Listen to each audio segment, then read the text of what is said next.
I love it. It's my thing, right? It's my signature now.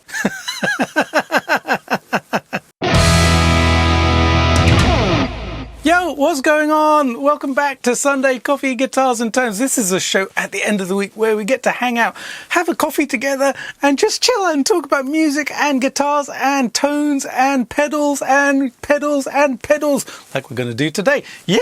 It was my birthday a few days ago. Yay! And, you know, a video went out on my birthday, which was of my PRS guitars.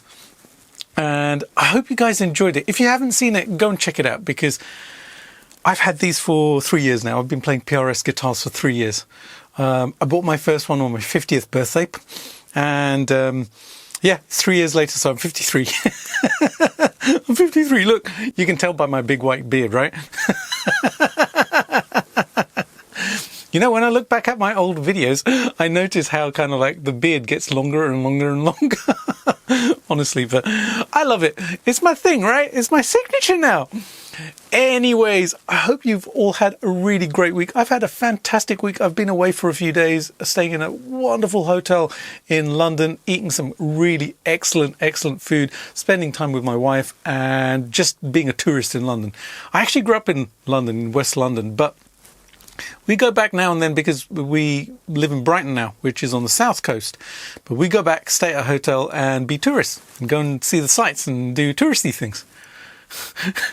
I've seen more of London not living in London than when I lived in London. How cool's that, eh? Anyways, so this week I've been thinking about my favorite pieces of gear, because like it was my birthday and I bought the PRS Custom 24, not this one, the other one that I have, when I turned 50 on my birthday. Actually, it was just before my birthday. I had it on my birthday. I was going to go away, so, you know, I had to get it beforehand, right? Not after. You can't buy after. But it also got me thinking about other gear that I really like, and which is my favorite. Oh, that's good. Love this coffee. Anyways, and I got thinking, my favorite pedal. Yeah! This is my custom OD1 pedal. And man, just holding it, it just makes me really happy, because honestly, this is my absolute favorite overdrive pedal forever. Yeah. Of all time as well. I actually built this from a kit some years ago from Music Ding. It's a company in Germany. I've bought many pedals off them and built them and stuff. This is the one that gets used the most. And it's simply and utterly stunning. Honestly, this pedal... I'll give you some context to this, right? I'm a huge fan of the Ibanez TS808, the Tube Screamer. And I actually got to play a vintage one, a 1981 pedal, I think back in like 2018 or something. Funny story behind that, right? So a friend of mine who lives in Saltdean here, where I live, my friend Chris, he came upon a 1981 Tube Screamer. And some of you have heard this story, actually, but for you guys who don't know, I'll tell it again. So we used to have a local store in Saltdean, and there was a guy there who used to sell used musical gear. And he used to get stuff from, you know, big artists and stuff like that. I remember going in one time and there was an Echoplex unit in there. And I kind of like, I was asking him about it, and he said, yeah, that's Robert Plant's. Man, I wish I had the money to get it at that time. I didn't, but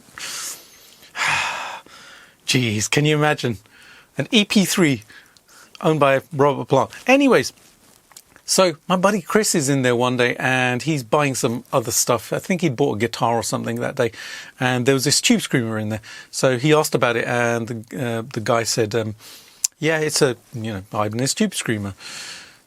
So Chris says, how much do you want for it? So Fozzie, who used to run the store, said, 70 quid. Obviously, he didn't know what he was selling, by the way, because his partner in the business had actually put the pedal in the store. So Chris bought it. Right. Then he messages me and he says, do you know anything about like Ibanez tube screamers? I'm like, yeah, a little bit. What do you need to know? And he said, I just picked this one up. So I said, send me over some pictures of the back and everything. So I did some research, 1981. Yeah. This was supposed to be a 700-pound pedal. He picks it up for like, 10 times less, basically. A tenth of the price, I should say. And so he brings it round and I play it. And I actually had a custom-built tube screamer. I had a couple others which I'd purchased over time and stuff. And I thought they were good pedals because I tinkered with them, put the correct chips in them, put the correct diodes in them from the vintage circuits, etc. So I plug in this 1981 pedal and it just absolutely blew the doors off anything I had ever tried before. So I fell in love with the tube screamer and I went on this quest to build myself one which sounded like that original 1981 pedal, which I did. I'm glad I had an opportunity to try that pedal out because it did return to the store. Foz realized what he had done and he called Chris later and he explained and, we were all friends, so Chris took it back and it was all cool.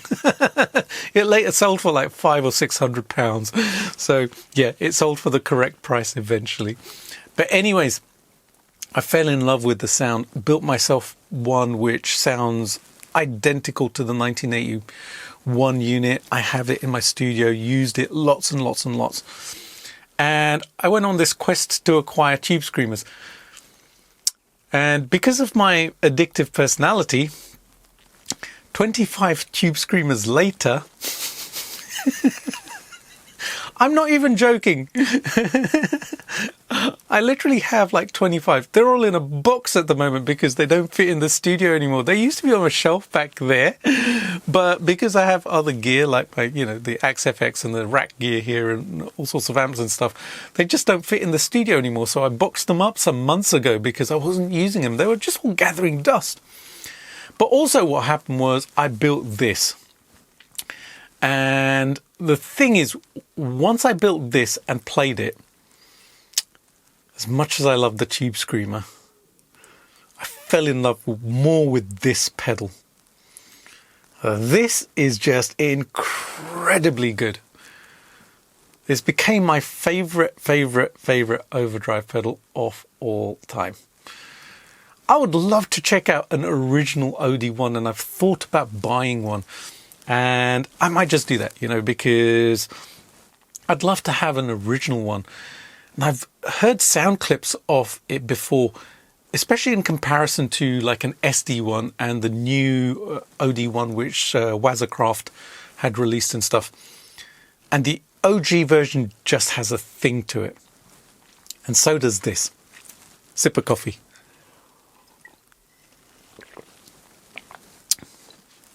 There's this fullness to the sound, there's this fatness to the sound, which you don't get with a tube screamer. Tube screamer does wonderful things to the signal, rolls off some of that low end, tightens it up, boosts the mids a little bit. Yeah, gorgeous, gorgeous pedal. This does similar things. I just prefer the sound. And the really cool thing is, right, I built this from a kit. That's kind of mind-blowing that one of my favorite pedals now, actually my favorite overdrive pedal is one that I built myself. This is kind of always mind-blowing for me because, I'm a tinkerer. I like to build stuff. Regular viewers to my channel already know this. And being able to come into the studio and pick up a guitar which I've built, like, the custom Super Strat which I built some months ago, plug it into a pedal which I built, and then plug it into an amp which I built, like let's say my custom Plexi which is just down here, and then that going through my custom load box which I built as well. Yeah. That's a full signal chain of I built. That's a really wonderful feeling. Seriously, it is just a completely mind-altering kind of experience to do that, because you realize that as much as you can spend on gear all of your life, sometimes you come across a piece of equipment which you've actually made yourself and didn't cost a lot of money. This cost me like about 40 odd pounds in the UK. That's what, 55 bucks US for the kit. So, you know, it's an inexpensive pedal, but it just sounds so good. And through my Marshall style amps, holy moly. This and a Marshall, oh, geez, man, this is just, it's an incredible combination. I was recording a couple of weeks ago with the Studio Classic, the JCM800, which is just down here, and also the modified Series 800, the 100 watt, which is up here. And I was putting this through both amps. And honestly, the smile on my face was just like, this is just ridiculously good. The combination was just wonderful. Make sure that you're tuned in this week, because there is a Marshall video coming later this week, actually. So you're going to want to see it, because this does feature in that video. I used this and it gives me goosebumps that I was playing this pedal and it sounded so good through that amp, and it does through multiple amps. If I could keep just one overdrive or boost pedal, yeah, this is the one that would stay. Everything else would go.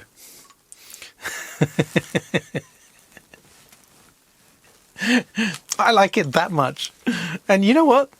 The settings here that you see, I'll give you a close-up of them. They're the ones I'd leave it on. That's my zen. It just works for me. I know that the clip switch and the EQ switch do something. I can't remember what, because I so rarely use them. It's 3 positions, I think, for this one and 2 positions for this one. But they just stay there, and the knobs just stay there. Yeah, both knobs are at about 1 o'clock and both switches are up. That's it. Don't need to buy any more overdrive pedals, right?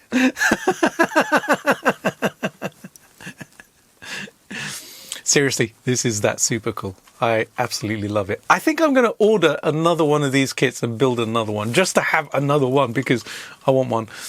I would love to know what your favorite overdrive pedal is. So leave a comment and let me know, because, you know, overdrive pedals are like ice creams. We all like different flavors, and, you know, none's like right or wrong. It's just the one that we love to play and it inspires us. This one inspires me to plug in and play and rock out, especially on my Marshall amps, which is why it would be an absolute keeper all the time, and why you're going to hear it in a few days' time.